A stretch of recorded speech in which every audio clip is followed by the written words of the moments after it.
ভালোবাসাও সুন্নাত, ভালোবাসা প্রকাশ করাও সুন্নাত, কাউকে ভালোবেসে কিছু স্যাক্রিফাইস করা, কিছু ত্যাগ করা, এটাও আসছে, এটাও সুন্নাত। সুবহানাল্লাহ পড়ুন সুবহানাল্লাহ। পৃথিবীতে বৃষ্টি ঝরাতো, আমার আদেশে ক্ষেত খামারে ফসলের ব্যবস্থা করে দিত, আমার আদেশে মানুষের রিজিকের হিসাব রাখতো।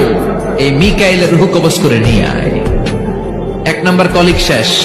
কলিগ বুঝেন তো? সহকর্মী। কলিগ মানে কি? সহকর্মী। এক নাম্বার কলিগ নাই। আল্লাহ বলবে যা এবার ইসরাফিলের রূহ কবজ কর। ইসরাফিল ফেরেশতা তখনও আল্লাহর আরশের দিকে ঠোঁটের মাঝখানে বিশাল সিংহটা নিয়ে তাকিয়ে আছে। ওই মুহূর্তে মালাকুল মাউত যে সালাম দিয়ে রূহটা কবজ করে ফেলবে। ইসরাফিলও নাই, ইসরাফিলও নাই।